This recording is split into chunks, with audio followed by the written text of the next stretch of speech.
Jai Radha Madhava Kunja Bihare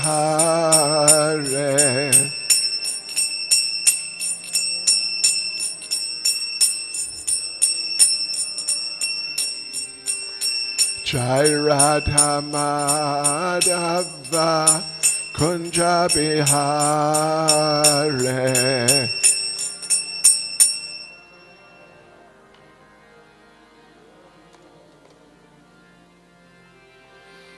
Gopi Jana Ballava Giri Bharadhare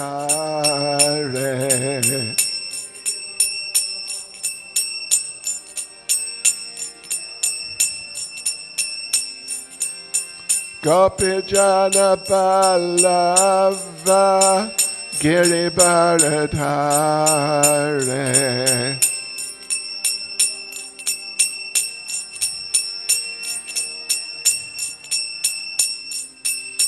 Yashodanandana Vraja Janaranjana Yashodanandana Vraja Janaranjana Yamunatira Vanachare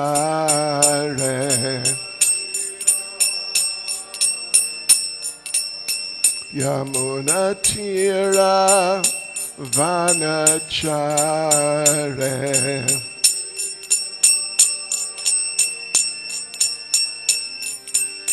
Jai Radha Madhava Kunja Bihare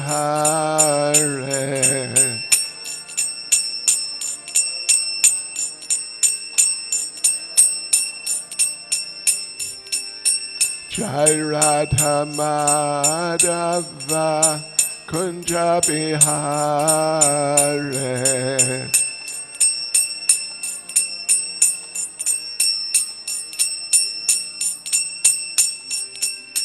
Gopi Jana Ballava Giri Bharadhare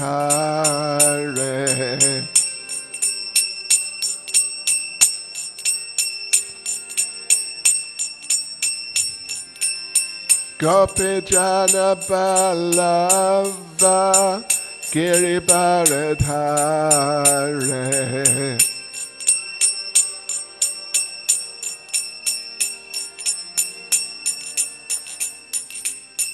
Yashodanandana Vraja Janaranjana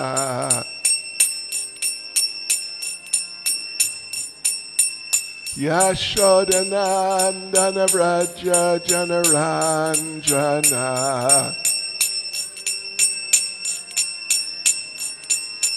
Yamunatira Vanachare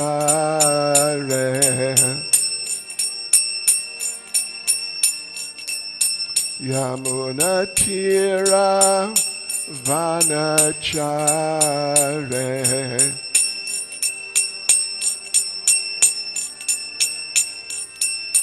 Jai Radha Madhava Kunja Bihare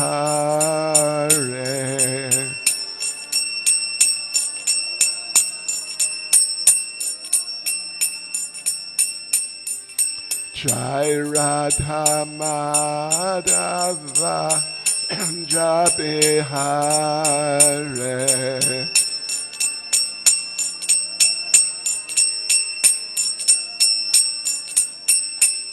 Jai Prabhupada, Jai Prabhupada, Prabhupada, Jai Prabhupada.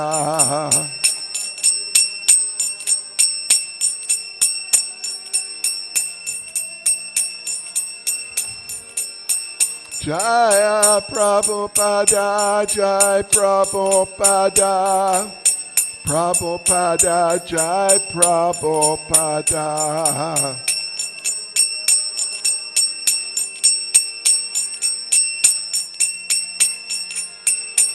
Jai Jai Prabhupada, Prabhupada, Prabhupada, Prabhupada.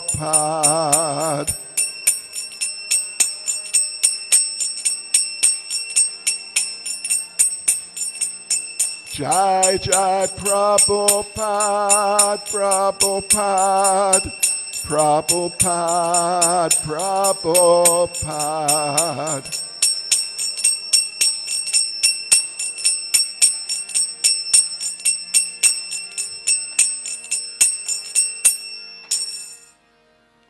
Jai Vishnavad, Paramahangsa Pariparajakchara, Status Srimad. His Divine Grace, A.C. Bhaktivedanta Swami, Srila Prabhupada ki. ISKCON Samstapakacharya Srila Prabhupada ki. Grantaraj Srimad Bhagavatam ki. Shishi Radha Radhanath ki. Sri Giri Govardhan ki. Sri Caitanya Mahaprabhu ki. Sankirtan Yagya ki. Go Premanande. All glories to the assembled devotees. All glories to the assembled devotees. All glories to the assembled devotees. All glories to Sri Guru and Sri Gauranga. All glories to Srila Prabhupada.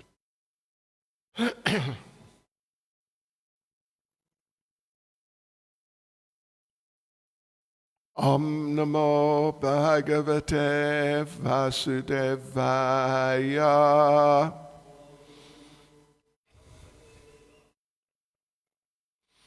Om Namo Bhagavate Vasudevaya.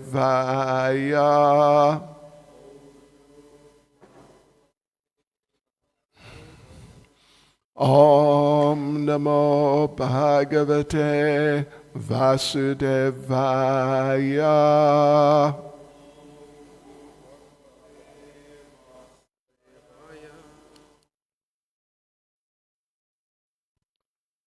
Reading today from Srimad Bhagavatam, Canto 4, Chapter 24, chanting the song sung by Lord Shiva, verse 7.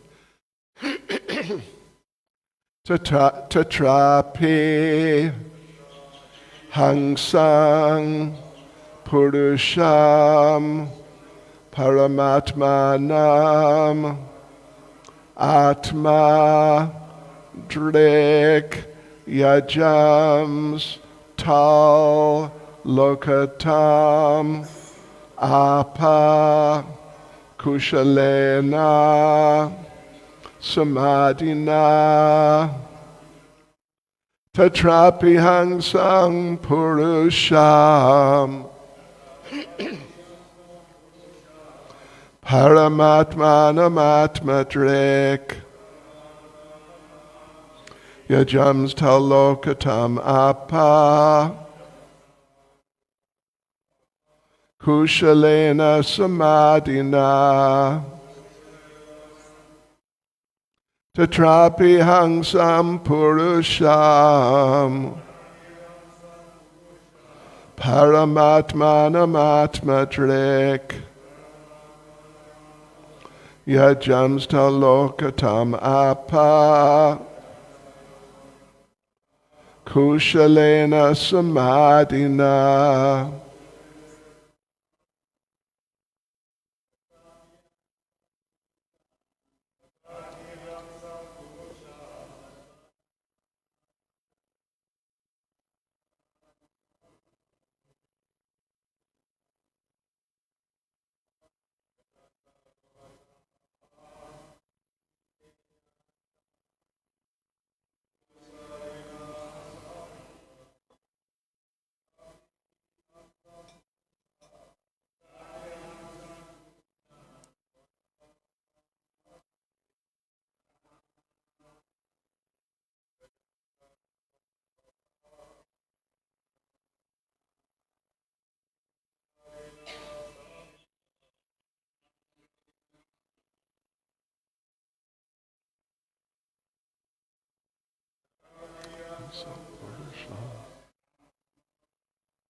Paramatmanamatmadrik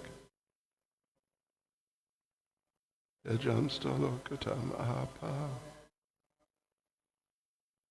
Kushalena Samadhina. Mataji's.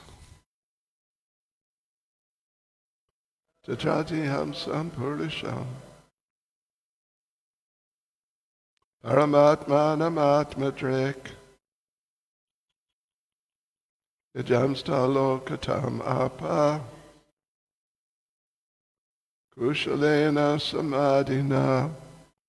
Tatra Api. Despite his engagement.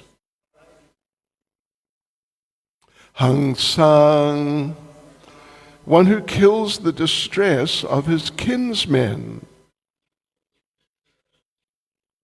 Purusham, unto the Supreme Person. Paramaatmanam, the most beloved Supersoul. Atmadrik, one who has seen or acquired self-realization.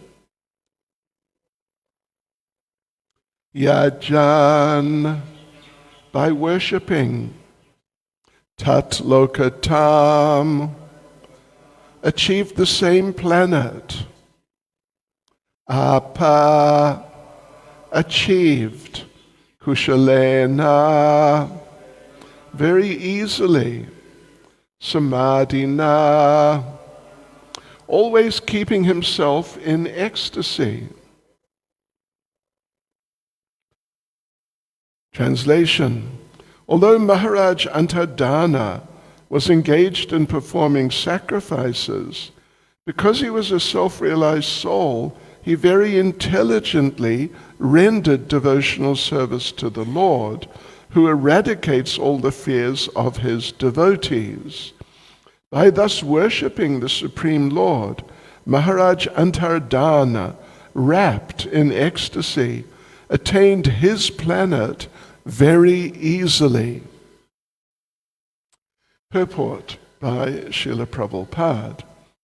Since sacrifices are generally performed by fruitive actors, it is especially mentioned here, Tatrapi, that although Maharaj Antardana was externally engaged in performing sacrifices, his real business was rendering devotional service by hearing and chanting.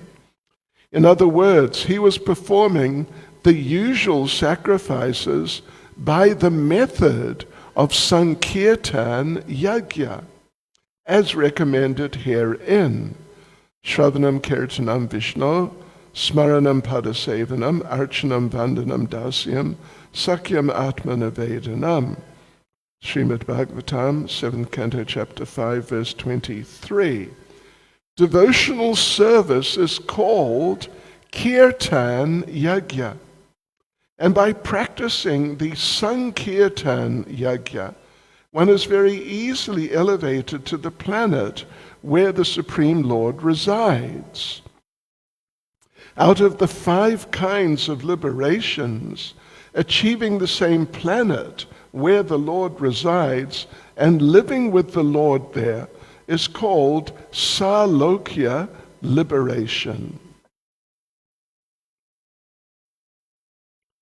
Tatrapi hangsam purusham paramatmanam atmadrik yajamsta lokatam apa kushalena samadhina.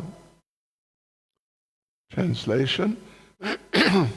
Although Maharaj Antardana was engaged in performing sacrifices, because he was a self-realized soul, he very intelligently rendered devotional service to the Lord, who eradicates all the fears of his devotees. By thus worshipping the Supreme Lord, Maharaj Antardana, wrapped in ecstasy, attained his planet very easily. Nama Om Vishnu Padaya Krishna Prestaya Bhutale Shrimati Bhakti Vedanta Swami Niti Namane Namaste Saraswati Devi Gauravani Pracharane Nirvishesha Shunyavadi Paschitya Deshatarane Vanchakalpaturubhyascha Kripa Sindhubhya Evacha Patitanam pavanebhyo vaishnavebhyo namo namaha. Sri Krishna Chaitanya Prabhu Nityananda Shri Advaita Gadadhar Shivasati Gaura Bhaktavrinda. Hare Krishna, Krishna Krishna, Hare Hare. Hare Rama, Rama Rama, Hare Hare. Yes, so further description of Maharaj Antardan and his wonderful spiritual nature. The verse we read on Tuesday, verse 6, well, in the purport there, or perhaps it was in the actual verse itself, let me just check. Wait a minute, no, verse 5, wasn't it? That, in the verse, it's described that Maharaj Antardan was very liberal in his Krishna consciousness. So it's not that just if a person is Krishna conscious, or any number of people are Krishna conscious, that they're all just Krishna conscious in the same ways and just sort of, it's kind of mechanical. Yeah, everyone's an individual. So when the incident was going on with Lord Indra stealing the horse, when Prithu Maharaj, the father of Maharaj Antardan, was trying to complete his 100th horse sacrifice, there were those there who just wanted to kill Indra because he was perverting things. It wasn't just a matter of theft, although, the serious theft was going on, that he was actually undermining the whole culture, the whole spiritual culture, by disguising himself as some version, some type of sannyasi, not a sort of normal sannyasi, but some unusual type of sannyasi with different decorations and this and that and earrings and whatever else. But he was not like your, you could say, typical renunciate. So because Indra is such an influential and famous person, he's so extremely famous and extremely powerful and wealthy, then yes.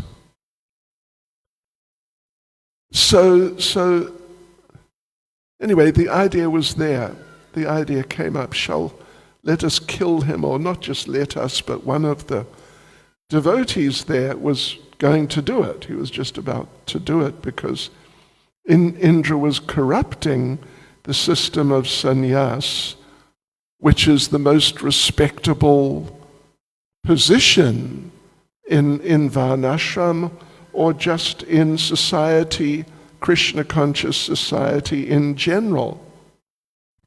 So it appeared that he was going to create in people's minds the ideas that you can be a sannyasi like this, and this is valid and proper and good, and you're just a good sannyasi. But he wasn't. He really wasn't. It was like a real corruption of the sannyas ashram. So some wanted to kill him, but Maharaj Antardan, because he was liberal, a more liberal devotee, he decided not to do that. And actually his decision was supported by the Supreme Personality of Godhead when the Lord appeared, which was just more or less immediately after. So, and then it was also mentioned in the verse yesterday that there are certain functions. He was the king and the head of state and the head of the government and responsible, the person ultimately responsible for security and dealing with crime and maintaining proper standards. But in order to do that, yesterday it was there that he had to sometimes deal quite strongly with people who were deviating, trying to escape paying taxes, for example. Sometimes he had to punish them or fine them severely. And probably sometimes, well, it must have been sometimes, he had to have someone executed, and even oftentimes, rather than have a professional executor out the back somewhere, the king himself would have to perform the execution. So, it was very severe, and his nature was very liberal. So therefore he resigned, basically, you could say. He retired from carrying out such duties and just engaged himself in Krishna conscious activity, or the verse yesterday said in performing sacrifices, and today also the verse says that he was engaged in performing sacrifices. And oftentimes, or even generally, when we hear about how in Vedic culture someone was engaged in performing sacrifices, the picture that comes to mind is karmakandiya sacrifices. In fact, Maharaj Prithu, that Ashvamedha sacrifice, it was like being sort of constantly or regularly interrupted by the stealing of the horse on a number of occasions. So even that, yajna, Ashvamedha sacrifice, is a material sacrifice. It is the topmost of the material sacrifices, but it is karmakandiya type of sacrifice. And even we read elsewhere that Maharaj Yudhisthira, when he was ruling, he would himself, even though he's no lesser devotee than Maharaj Antaradan, perhaps he's more of a devotee actually, being a constant associate of the Supreme Lord. But he was performing karmakandiya sacrifices. And not because he felt that I want to get the types of benefits which people are meant to get, and they do get material benefits when they do these types of sacrifices, but because there was a category of citizens within the kingdom that he was ruling, and it was not an insignificant category in terms of numbers of people who were just not able to be Krishna conscious. For whatever reason they didn't want to, or they're too materialistic, or these types of reasons, they were just interested in material enjoyment. So to help them, to inspire them, to go through a religious process for getting their material enjoyment rather than just eat, drink, and be merry and just, exploit the material nature. So he demonstrated that, look, if you want to get this type of result, do it this way, which is more pious and much less detrimental, although it is somewhat detrimental, but much less than just being an ordinary materialist. But now here we have Maharaj Antaradan. He was engaged in performing sacrifices. Now it's been mentioned in the verses.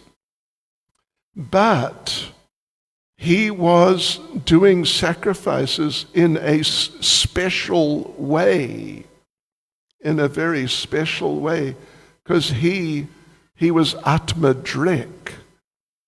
I mean, not that Maharaj Yudhisthira was not Atmadrik, but anyway, he was self-realized, and he really wanted to do those things in Krishna-conscious ways. Shri Radha Radhanath, Shri Giri Govardhan, Shri Caitanya Mahaprabhu Ki Jai. So therefore he did. He was not doing karmakandiya sacrifices, or sacrifices, or whatever it may be. But he was performing the Sankirtan Yajna, or the Kirtan Yajna. Kirtan Yajna may indicate sort of like not doing it in public, maybe, it depends. But Sankirtan Yajna is specifically means doing it publicly. Yes. So that was the type of sacrifice he was doing. And as the verse says, he was doing these things very intelligently, rendering service to the Lord through the performance of yajna. And as a result of doing that, of course, you know, the point is, or a very vital point is that because he was doing that sort of sacrifice, the result he got was that he went back to Godhead. If he had simply been doing sort of the regular karma kandiya sacrifices, that would not have been the result. The result would have been something material and quite possibly being elevated to some higher material planet, or at least being born in some materially much more advantageous situation. But the result of his sacrifices was he became ecstatic and he attained the planet of the Lord, or one of the planets of the Lord, Kushalena. Kushalena means very easily. Wasn't difficult. You know, if you mix the two, like material types of sacrifices and some Krishna consciousness, well, it depends, you know. It really depends what your result will be. If you're really fixed in Krishna consciousness enough, then maybe you'll go back to Godhead, or maybe you'll be born in a pure devotee family where you'll simply in your next life focus on Krishna conscious activity. But if you're mixing the two, material sacrifice and Krishna conscious sacrifice, or Sankirtan Yajna, well, who knows what your result is going to be. Yes. But here, he attained the planet of the Lord through doing the types of sacrifices he was doing, and he not only attained the planet, but he attained it very easily. So, therefore, you know, Srila Prabhupada's focus here on Sankirtan Yajna. Kirtan Yajna, Sankirtan Yajna, as opposed to sort of some idea of some material sacrifices. Prabhupada's given very appropriate understanding there. Yes, so devotional service, even particularly in Kali Yuga, devotional service, Prabhupada says here, is called Kirtan Yajna. In other words, in this Kali Yuga, you cannot really do, you can do devotional service without kirtan or sankirtan. And there are people who do that. If you go to Vrindavan, then there's so many Vaishnav temples being worshipped by people who are from Vaishnav families, very traditional Vaishnav families, and they're worshipping the deities in the temples and observing the different special occasions like Janmashtami, Radhastami, etc., etc., Govardhan Puja's coming up. They're doing all of that, but they're not doing much kirtan and sankirtan, going out in public, congregationally. It would seem that in so many cases, at least, they're not doing that at all. And yes, so, but the thing is that it's Kali Yuga, and in Kali Yuga, kalo nastyeva, nastyeva, nastyeva. There's no other way than chanting the holy names of the Lord. And ultimately, it's particularly indicating sankirtan, the spreading of the chanting by going into the public and doing the chanting there.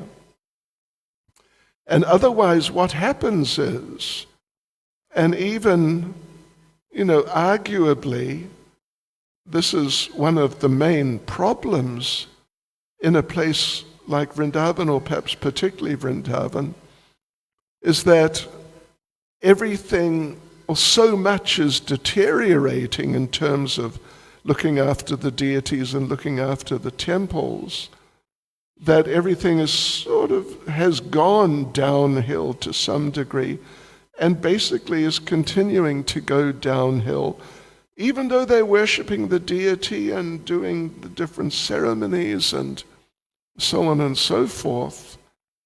But they're not doing, at least they're not doing much, if they are doing kirtan, and particularly sankirtan. Like, you go to a famous temple, very famous temple like the Radha Damodar temple, where Srila Prabhupada lived, and we still have his rooms there, right by the temple room. And you see on the altar there are 4, if I remember correctly, 4, like substantial sets of Radha Krishna deities that previously had been worshipped by certain great devotees. But now they're all there on the altar in the Radha Damodar temple, which, makes it's nice to see so many deities, and they do worship them nicely. I mean, sometimes the dressing and decorating is just really amazing. We might think, to have 4 sets, that's 4 times the amount of nectar. But the thing, what has happened is, the other 3 sets had their own temples before. They had their own temples where they were being worshipped nicely.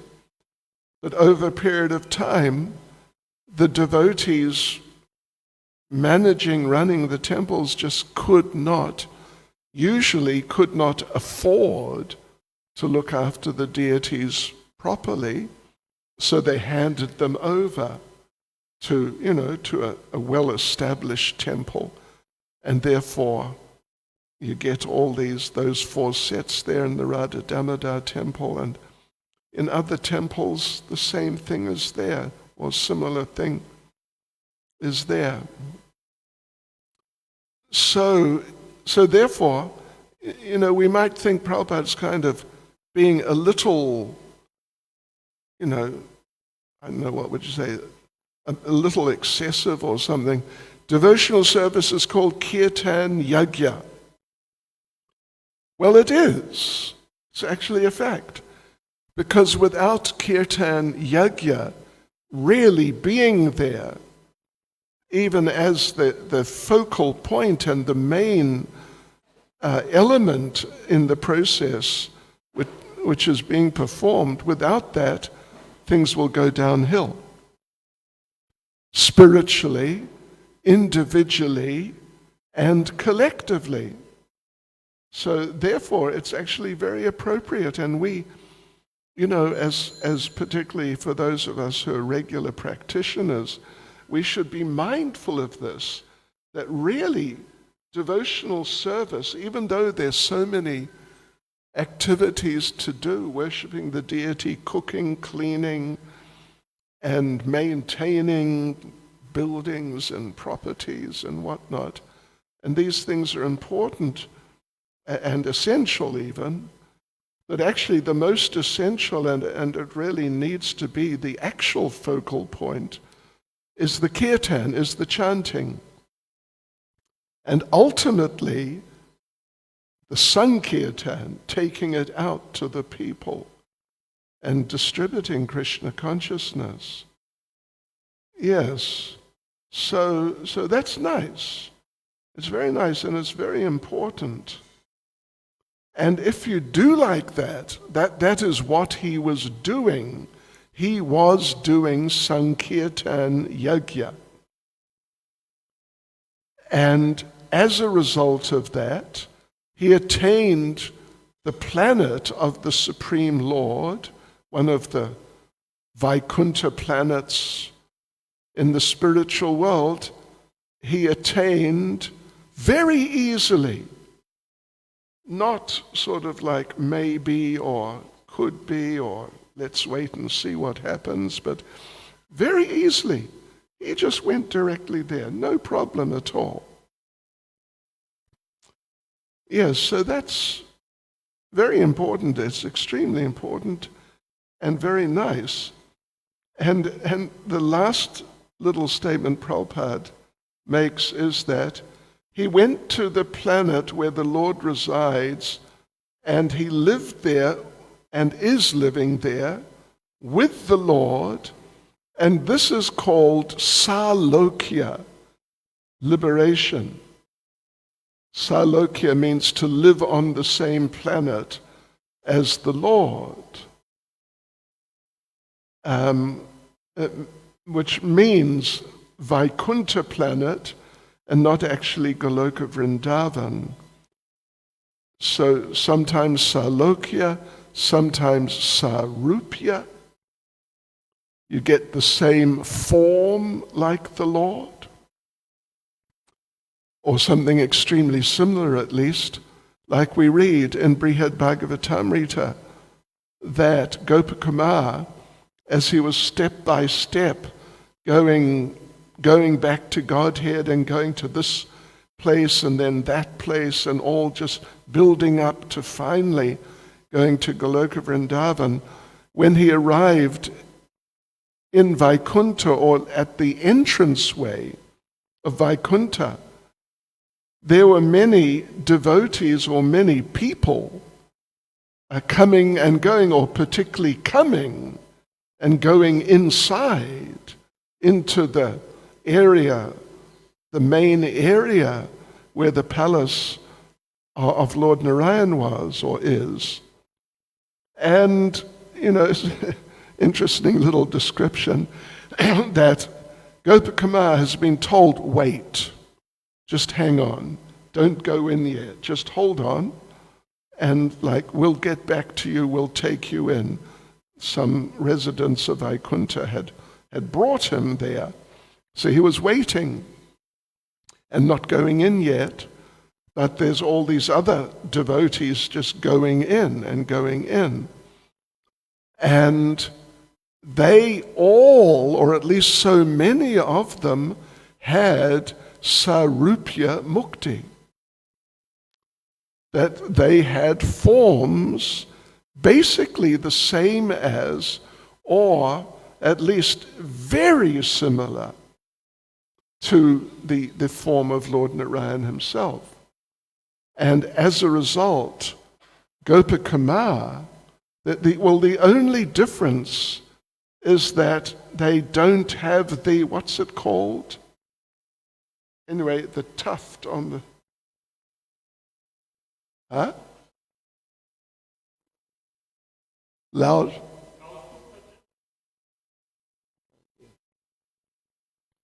Kaustuphaджа.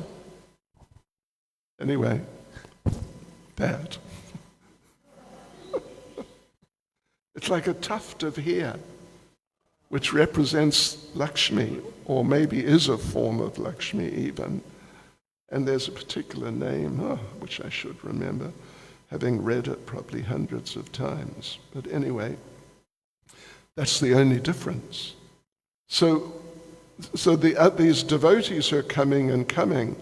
They don't have that. They don't have that. Srivatsa. Okay, Srivatsa, I think, yeah. Right, but, so they didn't have that. But Gopakumar didn't really notice. He just thought each one, it's Lord Narayan. And then he's told no, and he offers his obeisances and some prayers, and devotees tell him, no, it's not the Lord. And then the next one, my Lord offers obeisances, and so on like that. Yeah, so that was going on.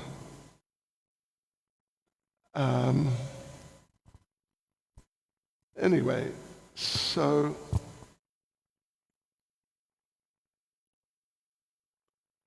Sarupya, the person, really looks like the Supreme Personality of Godhead, but really looks like the Supreme Personality of Godhead.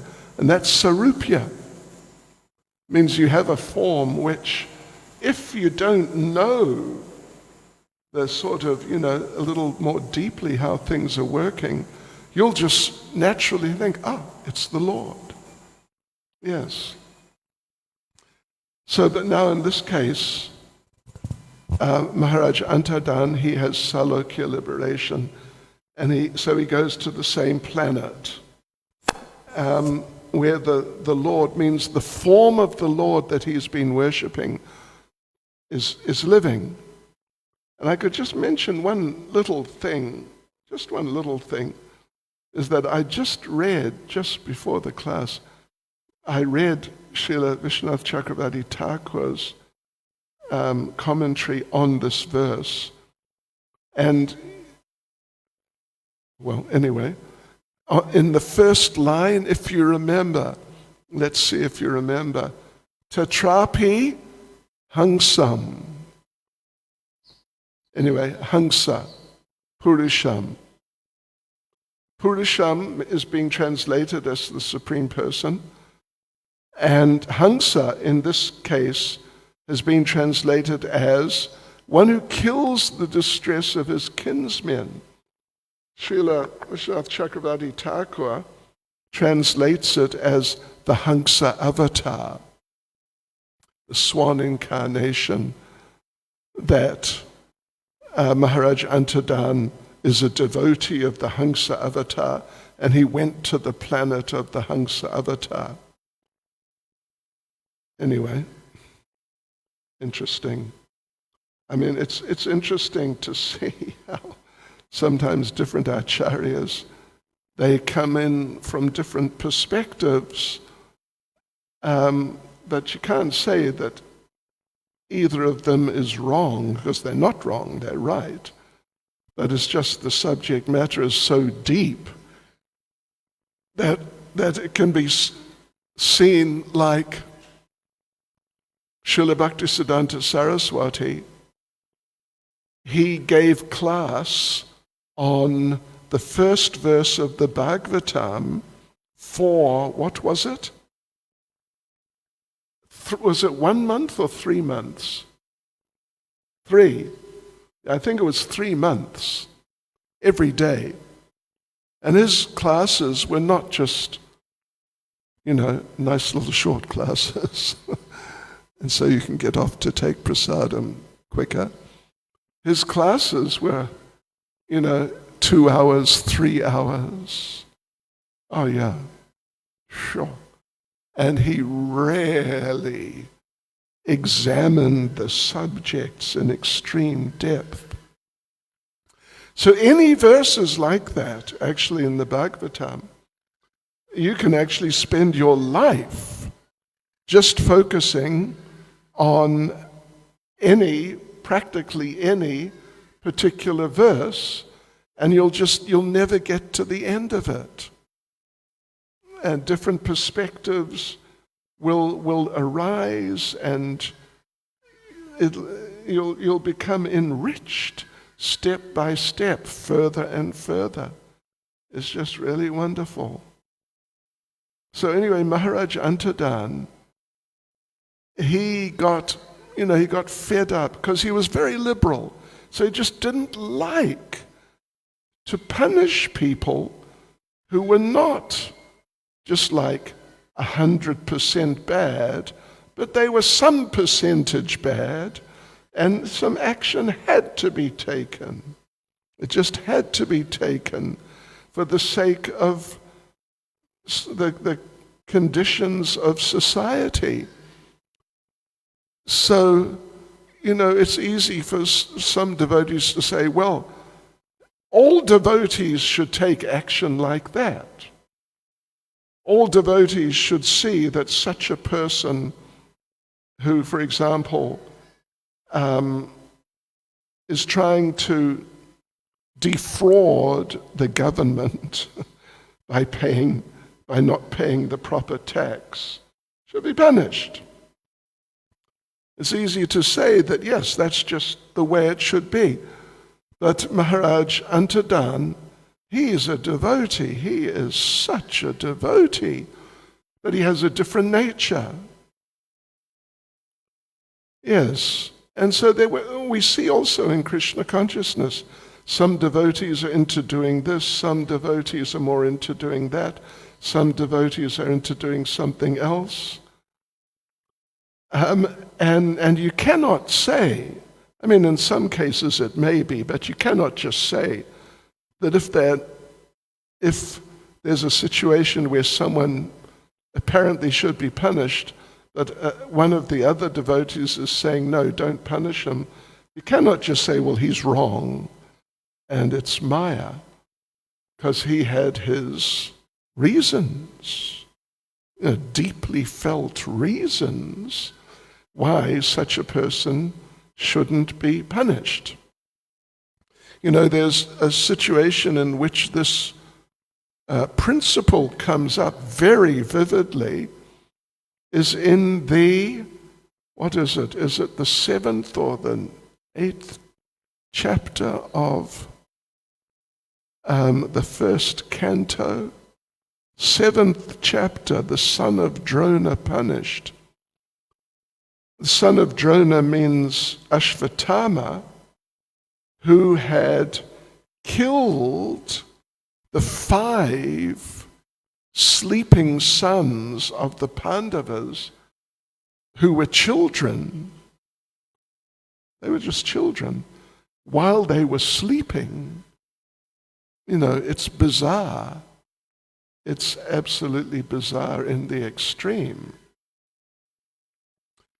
So, when Arjuna first hears of it and catches him, his conclusion is, execute him just right now. Say no more. Don't worry about it. That's it. It's cut and dried, and that's all there is to it. Just execute him. But then a whole debate develops, and with different reasonings being given. Initially, Krishna agrees, yes, execute him. But then Krishna changes his mind. And Draupadi, who is the mother of the 5 children, she has another idea. Anyway, you should read it. It's really interesting. A situation which, from a certain perspective in Krishna consciousness, seems that clearly it should be dealt with in that case like a very strong way. You couldn't really deal with it more strongly. But others, devotees, and even the Lord himself, they disagree. And so in the end, he wasn't executed. In the end, what did they cut off his hair, right? Gave him a special haircut. Like a Dwapara Yuga version of a punk rocker haircut, with a piece of hair sticking out this way and another one out that way, and then bald, and some other one sticking out over there. Because then he couldn't hide. He couldn't hide. He just had to go back into public. And it was extremely embarrassing, because he's more or less a Kshatriya. He's mixed, actually, Kshatriya Brahmin, but more on the Kshatriya side. And for a Kshatriya, who by nature has a real sense of pride in himself, to have to go in public and have all the people see him looking like totally weird and like something's really wrong with him. It was worse than death, actually. It was worse than death, but he had to do it. So there you go, devotees. He went to whichever planet it may have been. Srila Vishnu Chakravarti Thakur says the planet of Lord Hamsa, but the particular form of the Lord he had been worshipping, he went there, and because of his nice engagement purely in devotional service, including plenty of kirtan yajna and plenty of sankirtan yajna, he went there very easily, and it wasn't a struggle or anything of that sort at all. Hare Krishna. Any comments, questions? Raghunath Bhatta. Oh. Hare Krishna, Guru Maharaj. Before questions, can you tell us about Prabhupada's book? A book. I'll get to you in a minute. I forgot as usual. I have to talk about one of Prabhupada's books.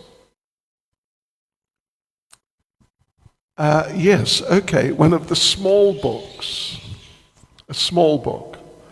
Okay. Let me talk a bit about the perfection of yoga.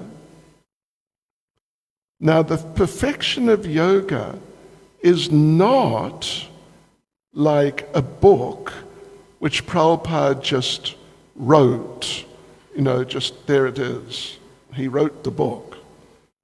Well, actually, he would dictate his books. He wouldn't actually, type them or write them. He dictated them. So it's not that he decided to write a book called The Perfection of Yoga, Krishna Consciousness is that, and he wrote it. But actually it is a collection of excerpts from different classes of Srila Prabhupada on the subject. Of course, Srila Prabhupada talks about Krishna consciousness as the perfection of yoga compared to other forms of yoga. He talks about Krishna consciousness in those terms often or almost all the time. I mean, practically every purport, you'll find emphasis on bhakti yoga, devotional service. So anyway, the devotees put it together. It's like a compilation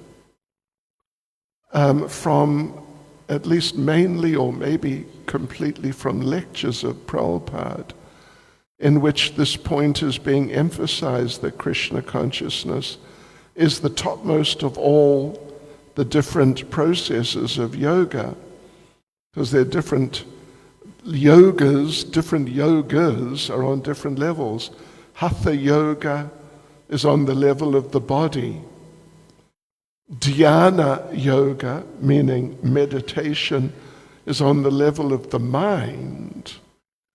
And Sankhya yoga, analytical process of analyzing how everything is connected with the Lord, that's yoga based on the use of the intelligence. And karma yoga means you do your karma. In this context, karma means your prescribed duty, but you do it as yoga. You do it for the Supreme Personality of Godhead. Do your natural duty. Arjuna was a warrior. Someone else is like Vasudeva is also considered a Kshatriya, but he was not a warrior. He was a minister, an advisor in politics, in the running of the state. But he was not one of these big, powerful warrior Kshatriyas like Arjuna, Bhima, and company. Yes, so anyway, that perfection of yoga is emphasizing like that. And I read it many years ago. I don't know, 40 years ago or something like that. Maybe some of you haven't been alive 40 years, I don't know. But yeah, a while ago, and I haven't read it since. But anyway, that's the nature of the book. It is, it's Prabhupada mainly or maybe entirely from classes.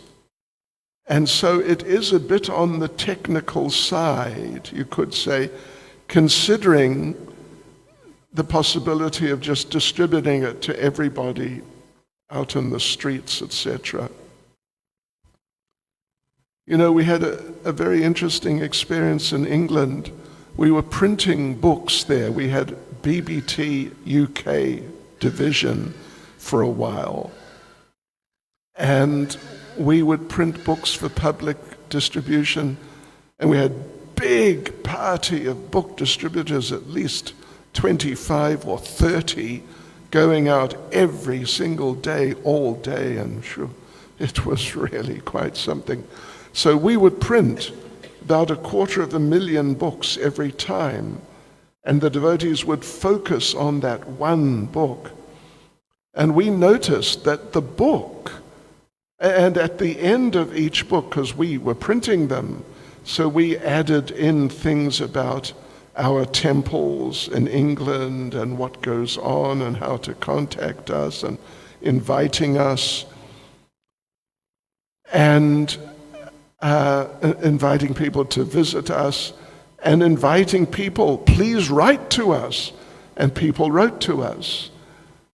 And the book we got the most people writing to us on the basis of was Science of Self-Realization. It was like 4 or 5 times more people, because every day, there's a number of letters coming in. So Science of Self-Realization was the book we got the most responses from people, inquiries, and so on. Yeah, so it's particularly good for the people in general because it's very topical and kind of like easier reading than maybe Perfection of Yoga. Perfection of Yoga is a little more technical. But it's a great book. If you haven't read it, read it. Hare Krishna. Is that okay? 5 minutes. Yes, Raghunath. Hare Krishna Maharaj. You're talking about the Vaikuntha planets, where there's awe and reverence. Now, in Goloka Vrindavan, is there awe and reverence also? Because I'm thinking specifically of Putana, when she went back to the spiritual world. Was it like, an intimate interaction with Krishna, or it was more reverential? I see. Okay, well, if we start at the beginning, there is some awe and reverence sometimes in Goloka Vrindavan. But it's only, like every now and then. It's not common, it's not common, but it is there. That sometimes Krishna does something really amazing and the devotees see it. Well, like a specific example, when Mother Yashoda, when Lord Balaram told Mother Yashoda, Krishna's been eating dirt, you should, do something about it. So she went and got Krishna to open his mouth, and she looked in, but there was no dirt as such. There was the whole universe. And it was such an experience for her, because as far as she's concerned, he's her little boy. That's kind of exactly what he is. He is her little boy, and she's taking care of him and stopping him from getting into difficulty and doing some nonsense. So occasionally she has to tell him off a little bit or something, show him the stick. But of course she has heard people say that actually he's the Supreme Lord. But she's always thought, no, him. What do you mean, him? How could he be the Supreme Lord? No, he's my little boy. But now she sees, wow, look at this. And she understands that actually what these people have been saying is correct. He is actually the Supreme Lord. And so for a brief period, her love reduced from motherly to, not that she wasn't feeling affection, but it was much more formal that, oh, he's God.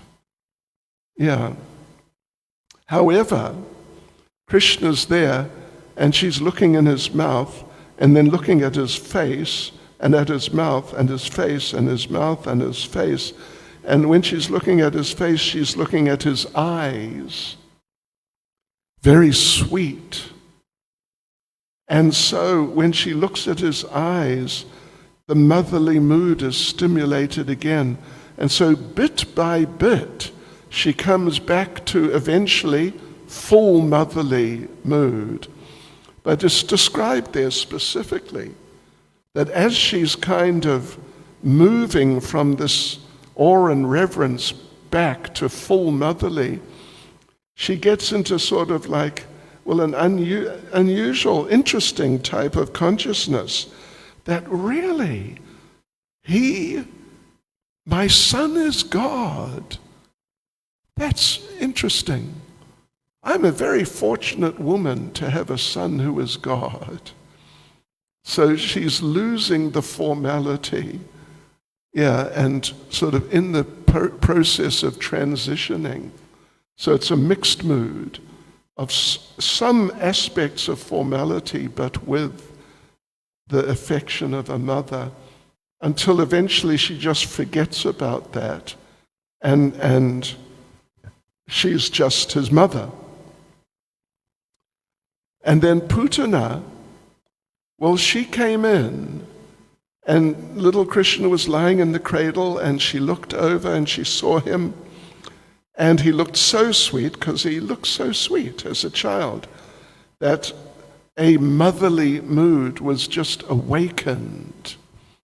Very briefly, means seconds, and only a few seconds, not like 10 or 20 seconds, but just a few seconds.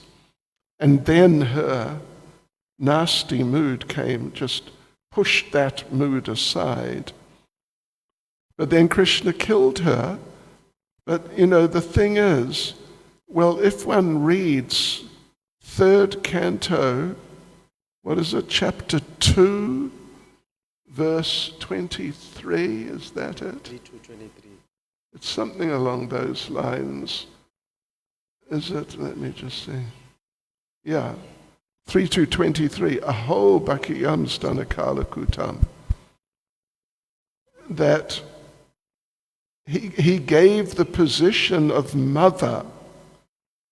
Actually, well, it's a motherly type position. It's literally, and the verse uses the term datri.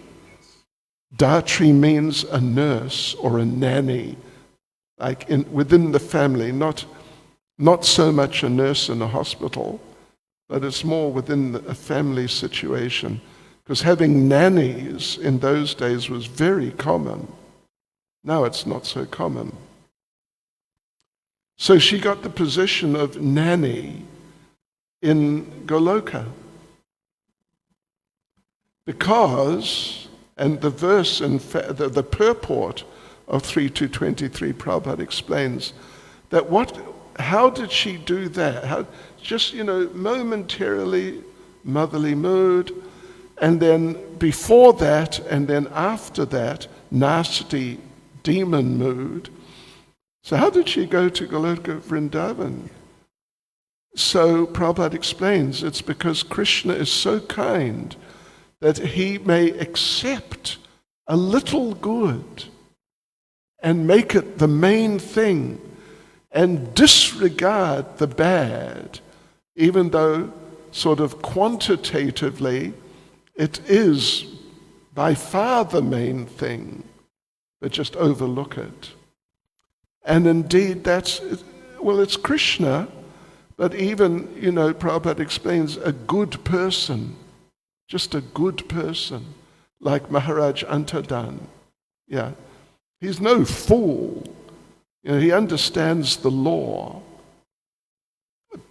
Yeah, but he just couldn't do it to punish these people who were somewhat bad. Who is 100% bad? Not even Adolf Hitler. I read, because I heard he was vegetarian. It appears he may not have been, but he appreciated having in his inner circle people who didn't drink. And he hardly drank liquor at all himself. So, it's something as opposed to nothing. Yeah, so he overlooked all her bad and accepted that little good, and she's there. And when you go there, you'll meet her, I'm sure. Maharaj, what about Madhi Yashoda Nanda Maharaj worshipping Lakshmi and Narayan? In what mood that will be a little bit? Yeah, that's their religion. It's formal. They're formally doing puja according to certain rules and regulations, something like that, for Lakshmi Narayan, because they're very religious people. How could they be anything other than extremely religious? But to worship Krishna like that, how can they do that? He's our son. When he does nonsense, we have to sort him out. Thank Hare you. Krishna. Srila Prabhupada Ke.